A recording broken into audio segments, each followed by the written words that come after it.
So, anyway, this morning I wanted to touch on this story. It comes from Bloomberg News, and it's by Nick Hauner, and the capitalist case for a $15 minimum wage. Good morning, Neil. Good morning, Mike. The capitalist case for a $15 minimum wage. The fundamental law of capitalism is if workers have no money, businesses have no customers. That's why the extreme and widening wealth gap in our economy presents not just a moral challenge, but an economic one too. In the capitalist system, rising in inequality creates a death spiral of failing demand, and the ultimatum is takes everyone down. Low wage jobs are fast replacing middle class ones in the U.S. economy. 60% of the jobs lost in the last recession were middle income, while 59% of the new positions during the past 2 years of recovery were in low wage industries that continue to expand, such as retail, food services, cleaning, and health care support. By 2020, 48% of the jobs will be in those service sectors. Policymakers debate incremental changes for arresting this vicious cycle. But perhaps the most powerful and elegant antidote is sitting right before us: a spike in the federal minimum wage to $15 an hour. True, that sounds like a lot. When President Barack Obama called in February for an increase to $9 an hour from $7.25, he was accused of being a dangerous redistributionist. Yet, consider this: if the minimum wage had simply tracked U.S. productivity gains since 1968, it would be $21.72 an hour, 3 times what it is now. Cultivating consumers. Traditionally, arguments for the big minimum wage increases come from labor unions and advocates for the poor. I make the case as a businessman and an entrepreneur who sees our millions of low-paid workers as customers to be cultivated and not as costs to be cut. Here's a bottom line example. My investment portfolio includes Pacific Coast Feather Company, one of the largest U.S. manufacturers of bed pillows. Like many other manufacturers, bed pillows are struggling because of weak demand. The problem comes down to this: my annual earnings equal about 1,000 times the U.S. median wage, but I don't consume 1,000 times more pillows than the average American. Even the richest among us only need 1 or 2 to rest their heads on at night. An economy such as ours that increasingly concentrates on wealth in the top 1%, and where most workers must rely on stagnant or falling wages, isn't a place to build much of a pillow business or any other business for that matter. Raising the minimum wage to $15 an hour would inject $450 billion into the economy each year. That would give more purchasing power to millions of poor and lower middle class Americans and would stimulate buying, production, and hiring.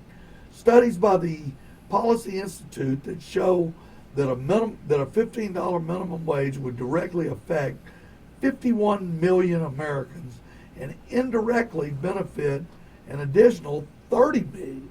That's 81 million people, or about 64% of the workforce, and their families who would be able to move to buying cars, clothes, and food from our nation's businesses.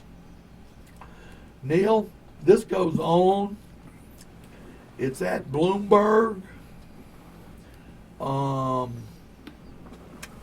of the other stimulus factors for the economy would be strengthening unions also. But this man brings up a perfect case for raising the minimum wage. Well, and I mean, this is a topic that you and I have discussed, Mike, for the last 5 years on the radio. If you look at it, it makes common sense. I mean, and I wish we had Louis Wren. Louis Wren. Yeah, one of these days we're going to get him to call in. Yeah. Well, I mean, we had him on here last week, and I wish we'd have talked about it last week. But he knows some numbers that are astounding when it comes to a lot of numbers. Well, I mean, the AFL-CIO, Right. they've done studies with this and how it does stimulate the economy, and how by every nickel that you put into the up in somebody's salary, how it is put back into the economy. It's just common sense, Mike. It really is. I don't know. We rank number one. What was that thing again? We rank number one with the wealth. Is that it in the world? What? Didn't you say that? It was towards the middle of what you read. Number one in the wealth. I don't know what you're pointing at. You said something about. It says my annual earnings equal about 1,000 times the U.S. median wage, but I don't consume 1,000 times more pillows than the average American. No, it was before that. It was something about the wealth in the United States. Us being most probably, if not number one. Oh, I think I know it. You mean about the minimum wage being $21.72 an hour? Yeah. Yeah. Well, I mean, Well, no, it wasn't that. It was about the wealth, the per capita, how many people are in the wealthy deal or whatever. I forget what it was. I'll think of it in a second. But if you look at that statistic right there, and these statistics better than anybody, we rank, the highest in the haves and the have-nots in the world. But yet we turn around and we rank 38th, or what's the number in healthcare? It's way down. It's horrible. In the 30s. It's below Cuba. Yeah, I mean, below Cuba. It really is. Yeah. I mean, and that's a shame. As far as health care goes. He goes on here, Neil.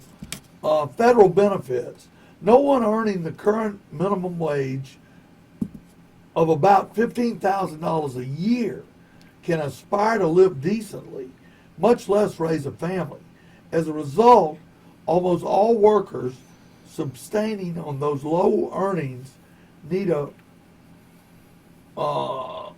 bunch of taxpayer-supported benefits, including the Earned Income Tax Credit, food stamps, Medicare, or housing subsidies. According to the Congressional Budget Office, the federal government spent $316 billion on programs designed to help the poor in 2012. That means the current $7.25 minimum wage forces taxpayers to subsidize Walmart stores, Inc., and other large employers, effectively socializing their labor costs. This is great for Walmart and its shareholders, but terrible for America. It is both unjust and insufficient. And if you listen to Rush Limbaugh, it's on Americans.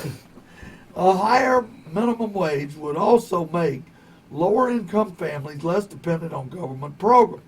The CBO report, Congressional Budget Office report, shows that the federal government gives about $8,800 in annual assistance to the lowest income households, but only $4,000 to households earning $35,500, which would be about the level of earnings of a worker making $15 an hour. The objection to a significant wage increase that it would force employers to shed workers, yet evidence points the other way. Workers earn more, spend more, increasing demand, and helping businesses grow. Well, in the paper just the other day, Mike, they were with the farm bill that's coming up, that's up right now. No, they voted it down. Okay, well, and I didn't read yesterday's paper, but Scalise and Fleming voted against it. okay, well, if you look at the farm bill, let's talk about the farm bill just for a second. If you look at the farm bill, they said that for every dollar that you give for food stamps, that it equates to $1.80 something back into the community, because these people go to the local stores and spend it in the local stores, spend that money, but it equates to $1.80 something for every dollar that the federal government. I mean, look. Well, a lot of these stores would be closed down without food stamps. Without a doubt, These Mike. convenience All these stores, little mom and pop stores. yeah, they're gone. Yeah, They're gone. And then you got the big Walmart. You know, then everybody has to go to Walmart. But I mean, the little mom and pop stores that people can walk to because they have no transportation, and because and I know it baffles your mind along with mine, because we do not have the proper mass transit around Baton Rouge. No. You know, that Janet Sparks, on your way in, I don't know if you were listening, but she talked about employees at Walmart, good employees. I think they start them out at like $8 and a quarter an hour or something like that. That Walmart would give them a schedule where they would have to work till 11 o'clock at night, and the public transportation stops at 9. And So they have home? no transportation. They're trying to depend on public transportation, which Baton Rouge doesn't have a decent public transportation system. And a lot of people here don't want it. Even during the day, they don't have Right. a good public And a lot of people are against it, period.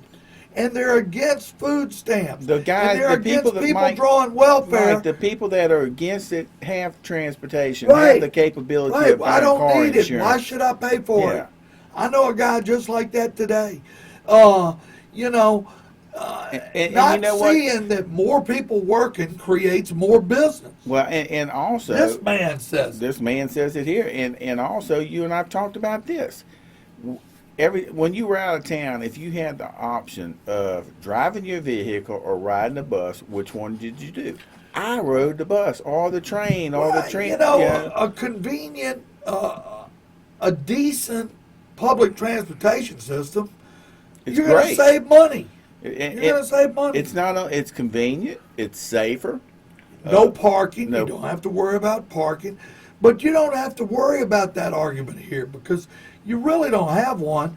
But I can guarantee you, if you ride down, I don't know, that street between the Cortana Walmart and the Lowe's, that bus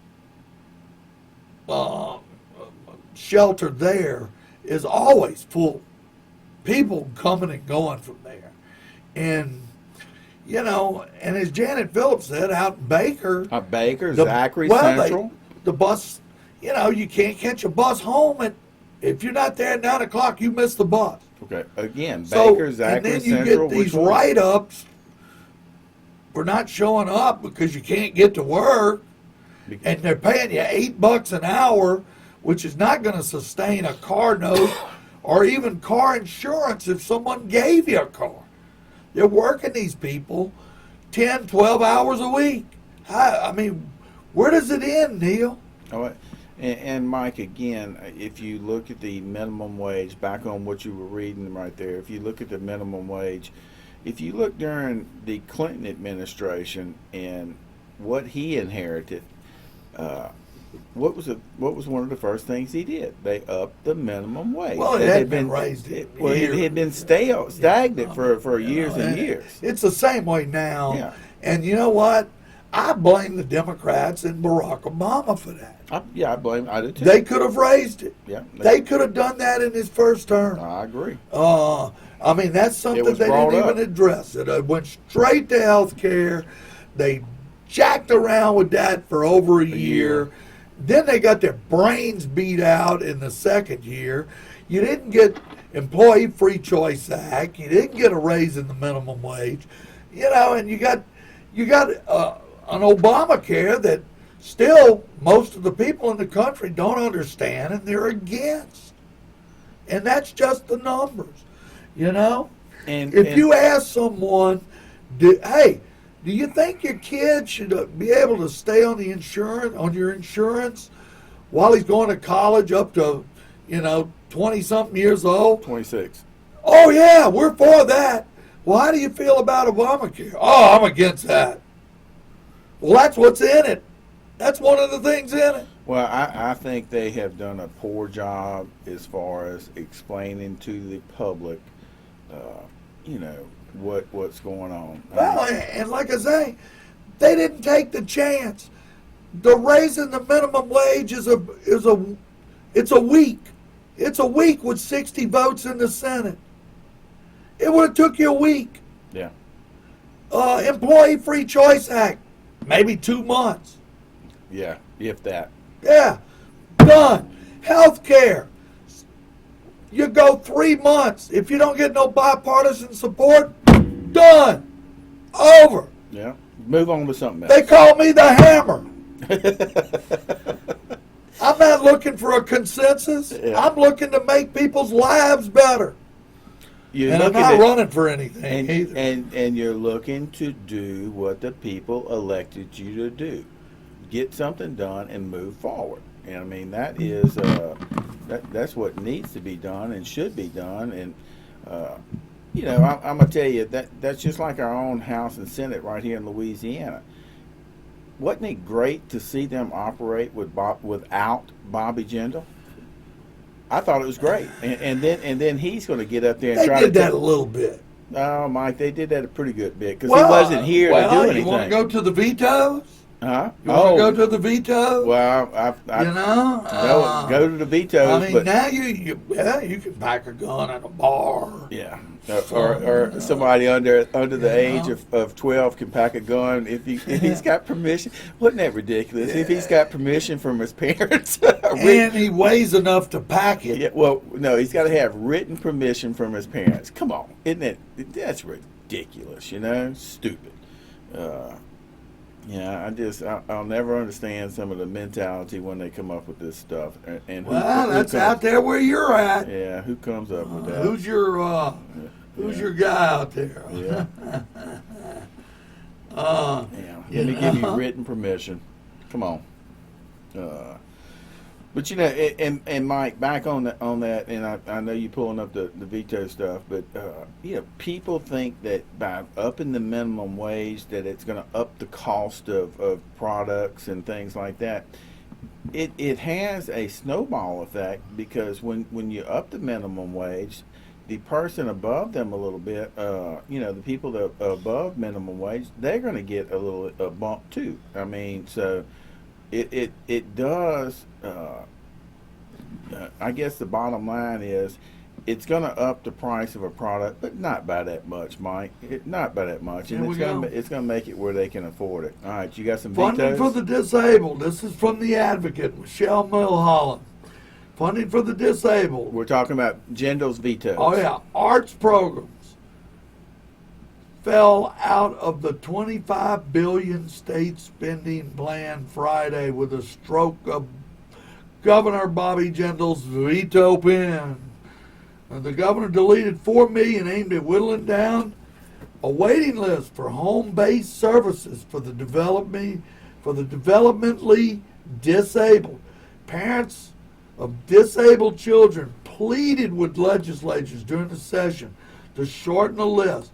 So some could wait 10 years before receiving services. Mike, did you read or see any of that? That Oh, yeah. it bring tears to your eyes. Here their kids are. This is one heartless governor. Yeah. It makes me want Mike Foster back tomorrow. Oh my God! These people. I mean, your heart just went out to them. I mean, here and these are hard-working people that have Blamed it on the legislature. Yeah, they come up with the. They come and they're begging. Oh, they're not begging for themselves. They're begging for the well-being. Jindal also stripped money for children's clinics, family violence programs, and an organization that helps the disabled become more independent through technical tools.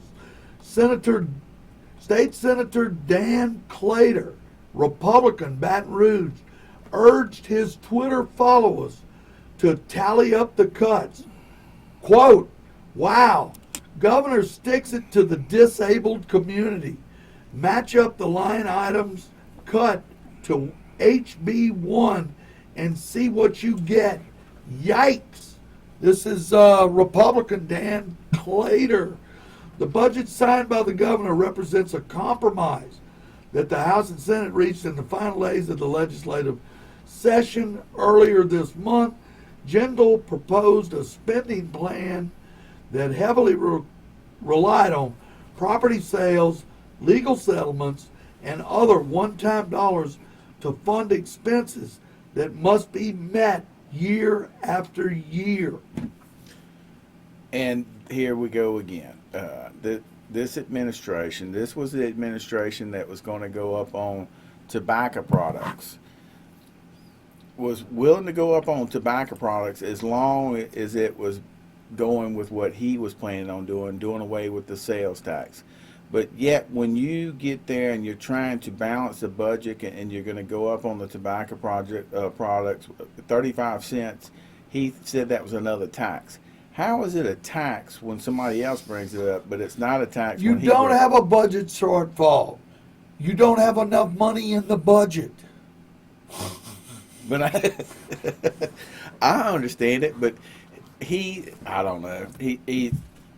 And we had a lady in from our international, Ann St. Romain. She came in and they're doing they're looking at the schools nationally and coming in and just making sure that everybody's we're all teaching the same curriculum at each local across the United States. And we were sitting there talking just in general the other day, and she was originally from Canada, and we talked about the healthcare system a little bit, and we talked about this, that, and the other.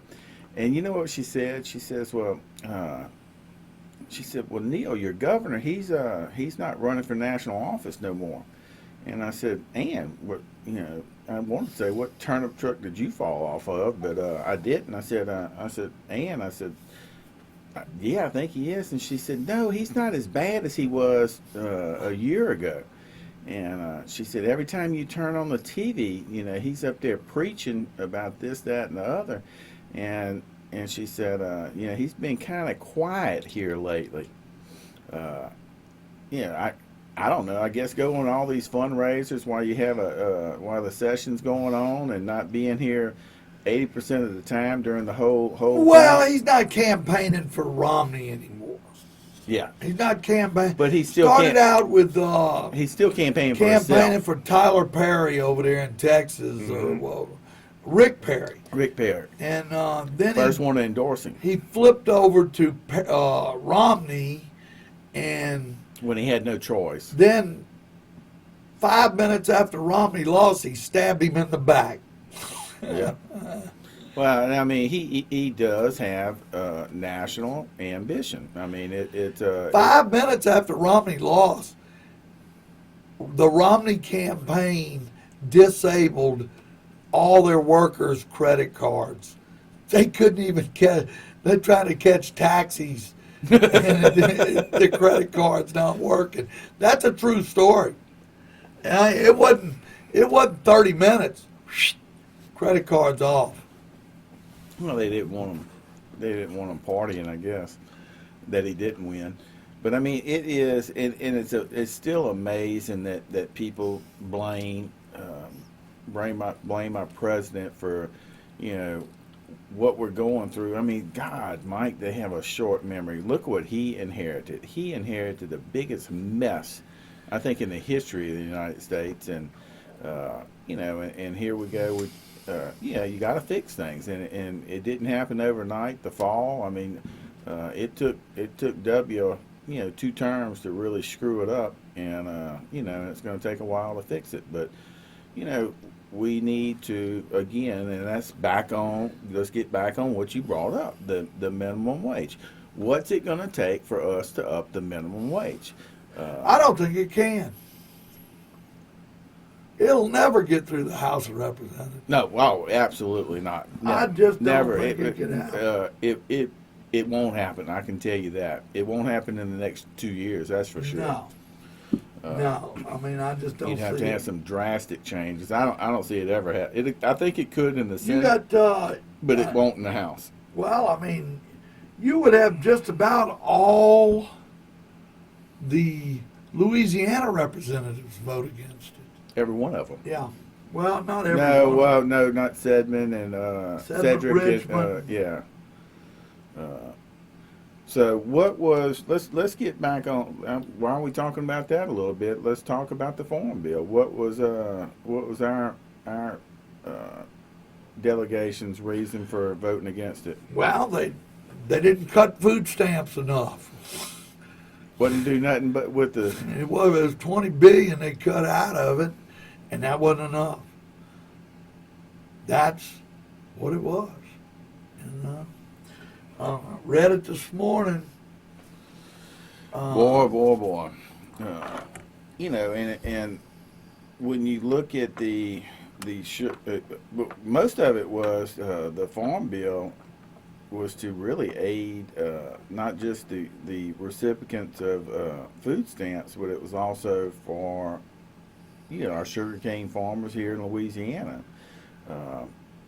Now they're wanting they're towing the line as far as that's un-American, that we're helping the helping the sugarcane farmers out because we're giving them money. Well, you know what? If you look at some of the other governments, what they other countries, what they're doing is they're subsidizing their farmers and letting them come over here and dump cheap sugar over here in our backyard, So, I mean, look at the amount of jobs you're gonna eliminate if you don't do something with the sugar industry, Mike. And I don't know. It's just I can't understand some of our elected officials' theory behind that. And then what's the one that helps the poor?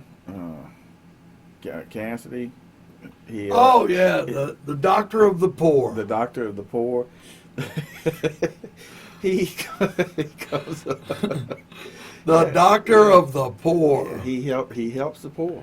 But the doctor of the poor, Now, I'm just wondering if this race gets tight with Landrieu and Cassidy, and we know he's the doctor of the poor. He's told us 25,000 every time he gets on the microphone. But I'm wondering if he says, well, not only am I the doctor of the poor, but I passed this homeless guy on the airline highway and I threw him $2 too.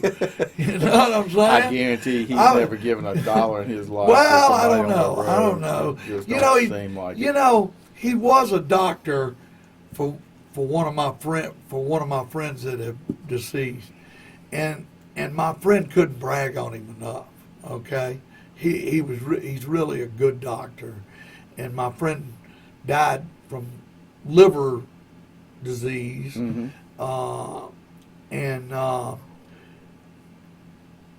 Dr. Cassidy, I wouldn't mind going to lunch with, having lunch. Talking. I think he'd be a hoot to. Well, he may not. He's a good guy. Yeah.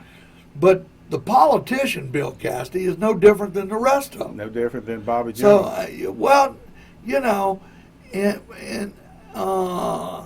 But he is the doctor of the poor, He is. And my friend wasn't poor, and he was his doctor.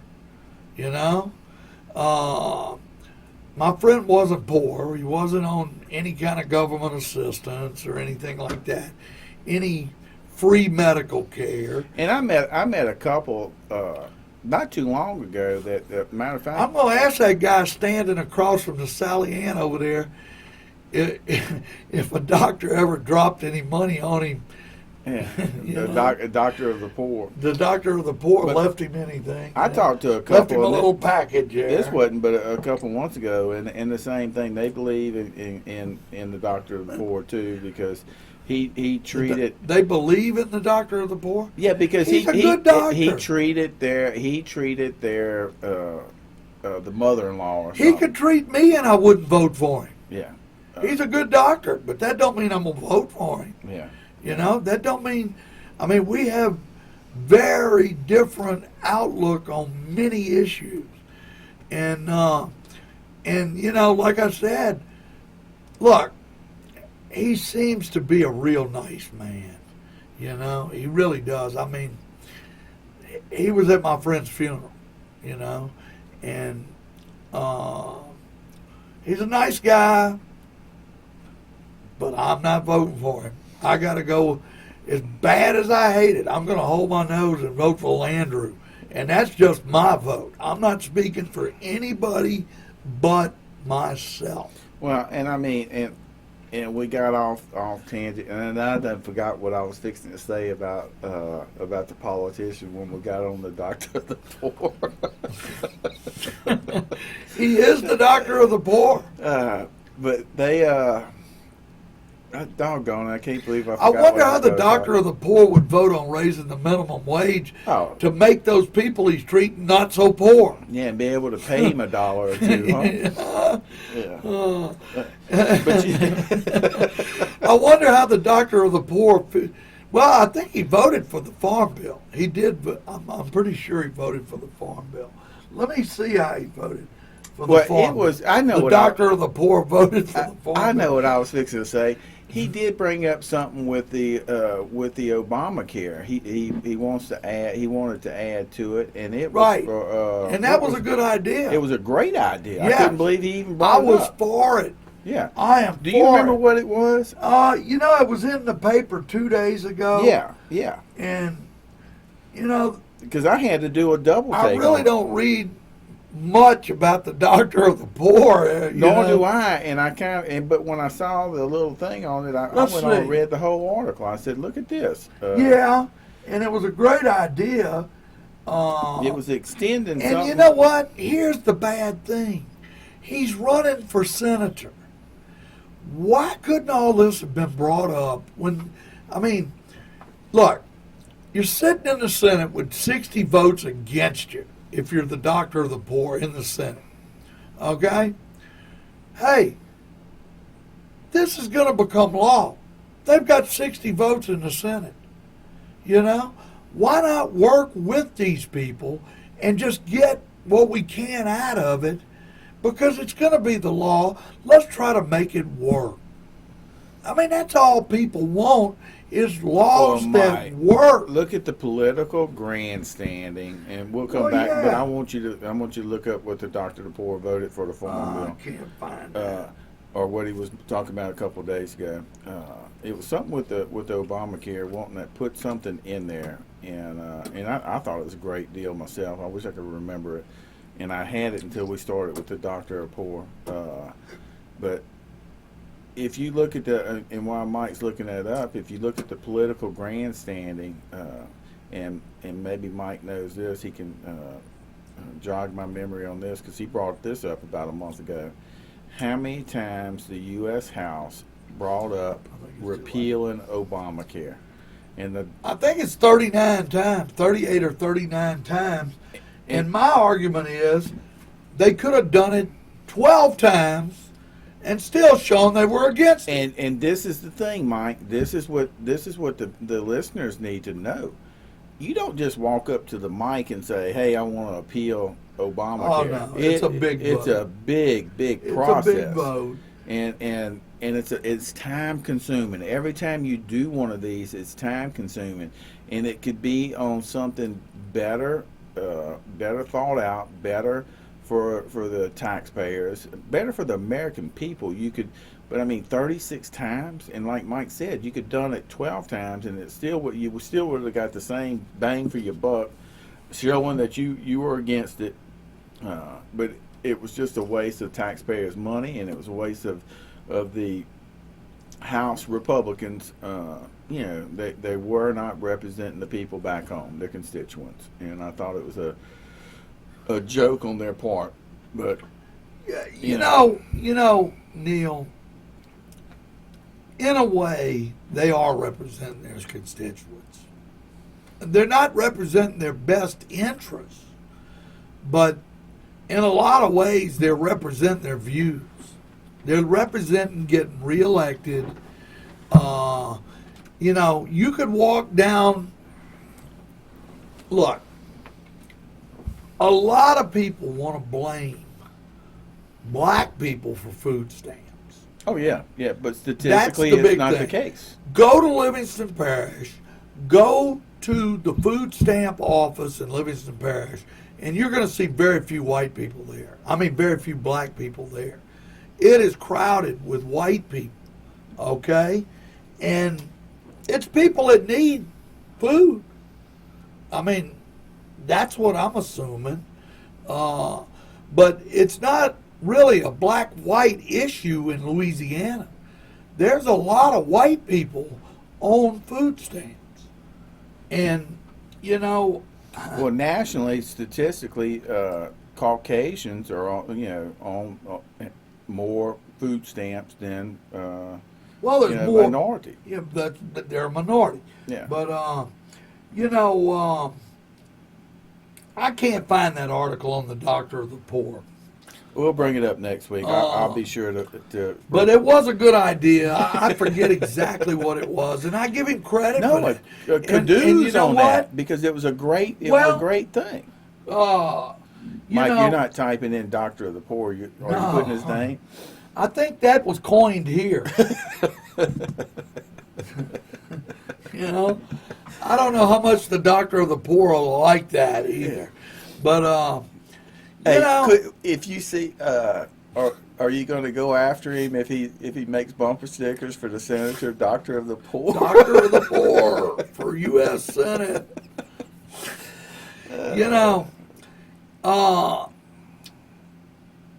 Speaking of the Doctor of the Poor, I was really disappointed in Mayor Kip Holden running for lieutenant governor.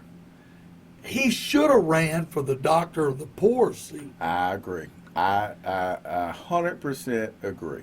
100% And we would be agree. better represented in these surrounding parishes. Yes. Kip Holden. And I think he would have had a very good shot at it, too. Well, I think he would have had a better shot. I don't know what kind of shot he's got as lieutenant governor. No, because I don't know if he's known statewide. Well, I'm just looking at the locale as far as what Kip's, Kip's, like him or not, they have a lot of people. Well, I like him. I love him to Hey, death. Well, if we'd have built the stuff on the river, yeah. the Lake Charles has got that. Their mayor, when I was over there working, they took the one-time money from the casino and they improved the boardwalk in front of the lake. It's one-time money. Well, and our downtown Baton Rouge, and people fail to remember this. What city is the capital of Louisiana? Right. I mean, exactly. come on, people. But you got Zachary, your old hometown. My hometown. They vote against any improvement for the city of Baton Rouge. But what I'm getting at is people come to Louisiana. Naturally, they want to go to Mardi Gras down in New Orleans. But you know what? Anne St. Romain, I just got through telling you about her a while ago. She came in and she flew into New Orleans, but she wanted to take a little ride around Baton Rouge, and Well, nobody wants to pay $300 a day for a motel in New Orleans. yeah. So I mean, that was her thing was the capital of Louisiana. And we go, and I showed her the capital, state capital, which is, a little trivia, the tallest capital in the United States, and showed her the old governor's mansion. And I mean, if you haven't seen it in a while, I mean, it behooves Hold you on. right? Stop the presses. You found it. Stop the presses. The doctor of the poor. We got a doctor of the poor update. All right, go for it. This is May 16th. From the Advocate, Jordan Blum, the Advocate Washington Bureau.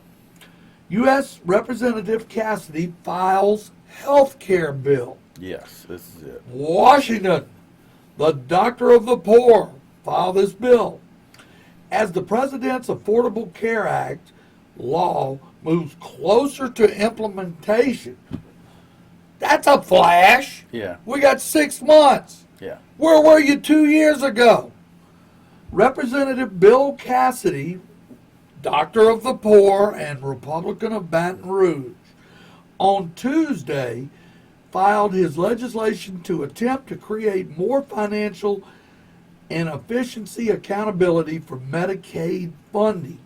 Cassidy is pushing his tweaked Medicaid Accountability Care Act.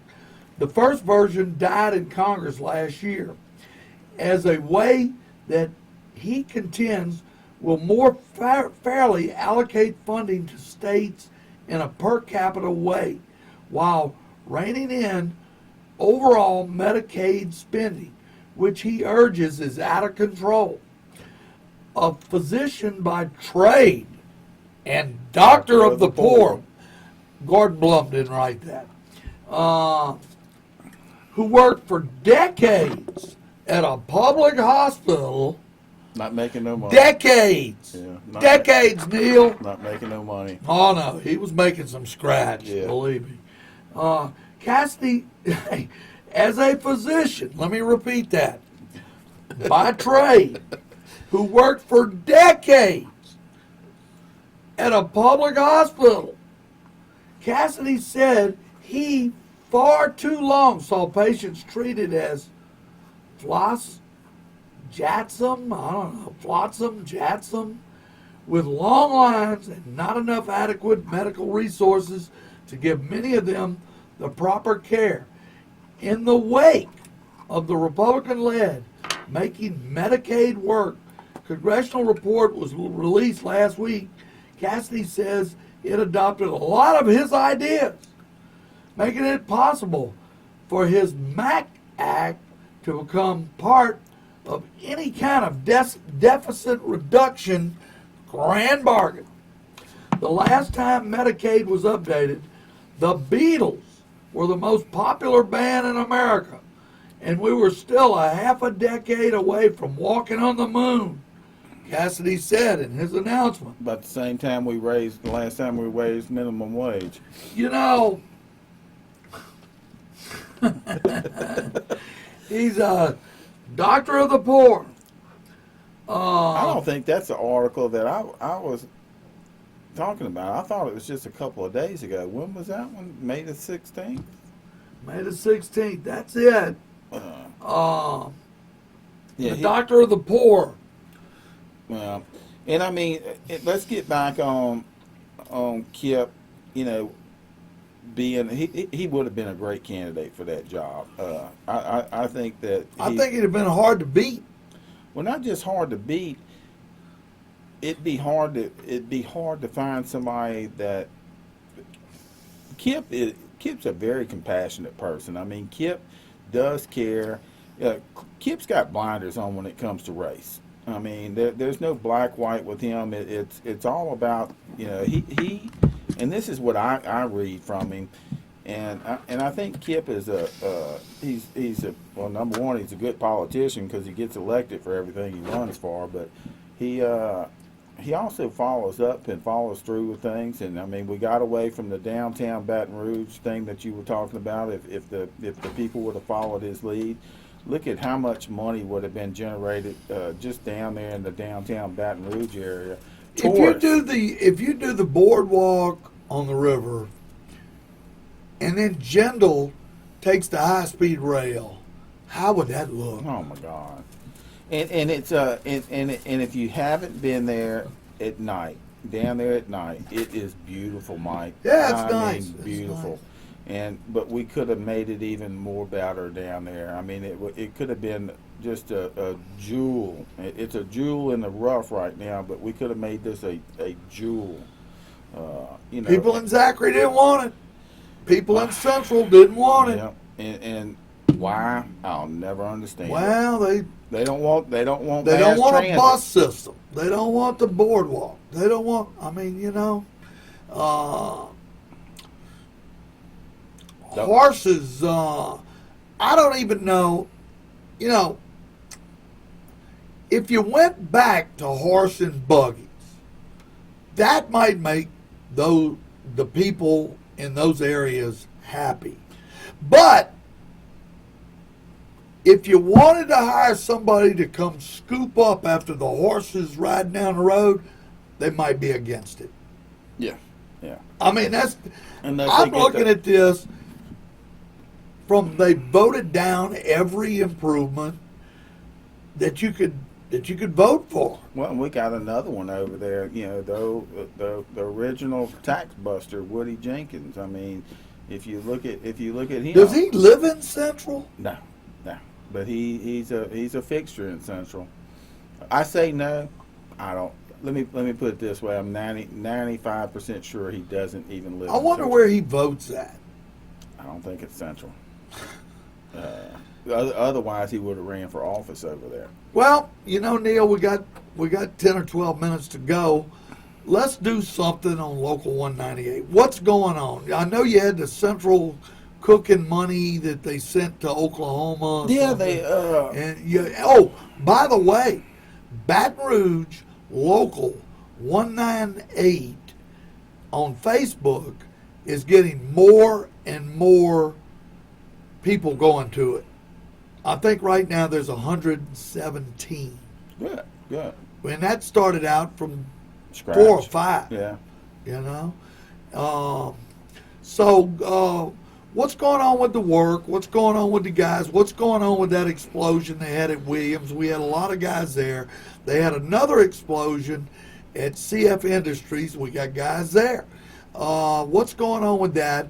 And before I turn it over to you on all that, I'd like to say that I also read something. Well, I saw a thing on, I think, WAFB TV's website that people are wanting to go to a class action suit on this Williams thing that have been injured because they're scared of losing their jobs if they file an individual lawsuit.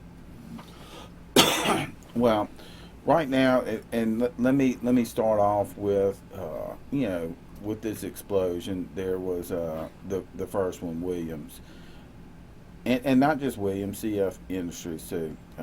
There are, we've got a lot of people at both plants, and they've got the the competition over there, the non-union side too. And I want to be very adamant about what I'm fixing to say. There is no union or non-union when it comes to somebody getting hurt. I agree. Or injured.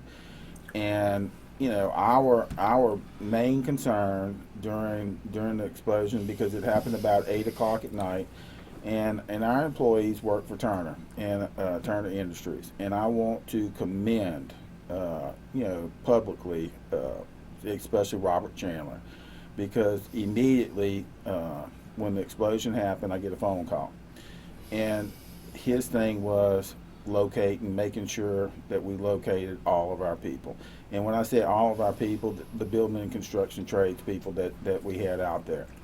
And he stayed on the phone with me, till we located each and every one, because we kept doing little conference calls with each trade. Hey, we're trying to find this one, we're trying to find that one. And the business manager for that particular local 9 times out of 10 has that individual cell number or has access to it and can get a hold to them.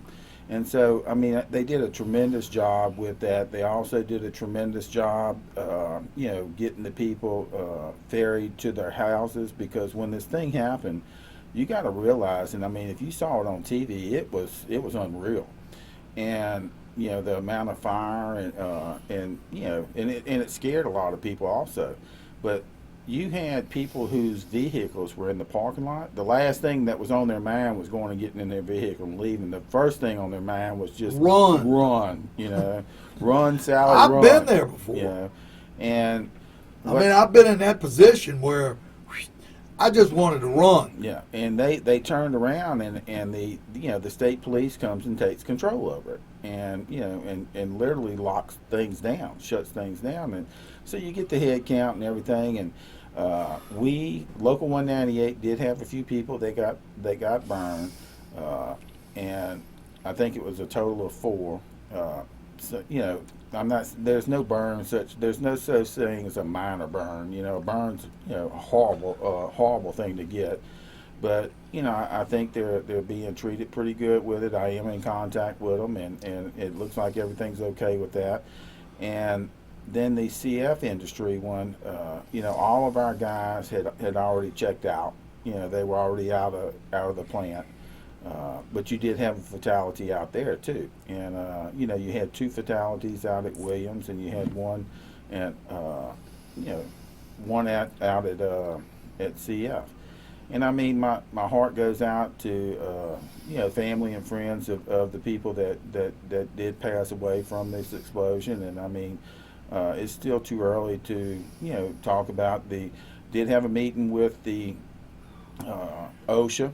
And I got a better understanding about what OSHA's situation is as far as going in there. They go in there and they lock down, the thing, and they will find out what happened and the cause of the accident, and they release as they get a central location, and then they move out to anything that might have had any cause of that accident. And as they filter through this and they work from the outside in, they release areas that you can work in. So they will find out the cause of the effect, so they can make it to where it didn't happen again. I mean, so OSHA is out there at both places. The guys they're out there, and as they're releasing work, they're getting some of the people and going out there and doing the work. As far as the class action lawsuit and whatever's going on, Mike, I'm not involved in that. To be honest with you, I think it's too early to jump on this until we find out what happened, when it happened. As far as people being scared of losing their jobs, I don't think so, as far as what I'm seeing. But I'm not one of them. So that's out there. I have had nobody approach me about about any kind of suing or class action lawsuit or anything like that. But I do know that the day of the explosion, there were attorneys and people coming in from all over the United States, wanting to get, I guess, a piece of action. And but my thing, and it's still too early. My thing is to make sure, number one, that my guys are treated okay, and that they are being taken care of. And then we'll move forward to whatever means of action needs to be taken. But as of right now, I'm personally, and I'm talking for myself, as a business manager for Local Union 198. I think that my guys are being treated fairly, and I think the people that were injured are being looked after, and And like I said, we'll see what happens. My opinion might change by next week, but as of right now, today, it's good. And like I said, I thank God that none of our guys, none of our members were hurt. Seriously hurt, killed, and We sent out a robocall the day of the explosion at Williams, telling our members that, by now everybody's heard about the explosion, but just want to let the members know that, all of our members were accounted for and none were seriously injured. And my definition of seriously injured, none of our members were killed. So, again, we're going to see what happens. I do know this, that Williams does plan on, Williams was going to have a big turnaround. And, and they were getting prepared for this big turnaround. The turnaround was supposed to start in September. And Mike knows what I'm talking about, but a turnaround or a shutdown is when you go in and do maintenance on things because this plant's continually running and you can't, when you shut it down, the plant's losing money. Right. So they wait, most plants, and I mean, this is just human nature, it's just business, that you wait to the last minute before you shut the thing down because you don't have product going out, and then you have a turnaround or a shutdown. And when you do that, you go in there and do the maintenance. Now that the plant's down, the rumor or the word on the street from the powers to be is they're looking at possibly just going into the turnaround. Whenever OSHA releases the deal. So, I look for us to be needing some people here. In the next few weeks. And it's all, Mike, it's all going to depend on when OSHA releases them to be able to go back and do work in there. So, and then back on other work, our mechanical stuff is mechanical in as far as our plumbing goes. We're starting to pick up some work in the area. I've been on several meetings. I mean, you've got a lot of work projected for the Gulf Coast region, and I'm talking about from Texas all the way to Florida along this Gulf Coast, and I look for some good things to happen,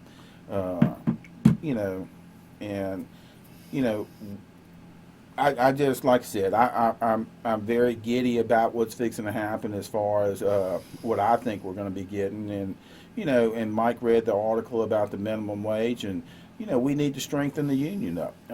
There's nobody that trains like we do, Mike. Nope. And I mean, and I'm not talking just about the pipe fitters and the plumbers. I'm talking about the building and trades. I'm talking about all crafts, the electricians, the carpenters. We train ourselves. We pay it for it. Pay our own health care. Yeah. Take care of the retired members. Yeah. On health care. Yeah. And it's cradle to grave. Yeah, and it's always been like that. And it's it is interesting. And one thing about this radio show, first of all, Mike, I can't tell you how glad I am to have you back. Well, I'm glad that you're glad. Because it was brutal without you. Hey, Louis Wren, he stepped up. He knocked it over the wall. But I mean, he's the man. Yeah, we again. He's the union boss. I'm gonna tell you, it was as much as me and Mike joke. He is a good guy. He is a good guy. Me and Mike joke and around a lot together, but Mike is very, and I don't play. If I thought he stunk, I would tell you. Louis Wren stinks. Well, but he's a good guy. Yeah, I just let the listeners know that we're not just doing the show. He's probably headed out to the 2-bit farm now. He is. But Mike is not just a thing. The broadcaster, the host of this show, he's a personal friend of mine. And speaking of that, well, Mike, tell him about the drop button real quick, because I'm really itchy about this. We might be taking calls next week. Who knows? But we got Alex Perilous from WHYR, big volunteer, coming in here, and we're supposed to get that straight. But we are Baton Rouge Labor Radio. We're broadcast on 96.9 FM, WHYR LP, Baton Rouge Community Radio. And as we say, Neil, well, first, go to Baton Rouge Local 198, our Facebook page. And as always, if you work for free, you'll always have a job. Live better, work union. Have a nice weekend.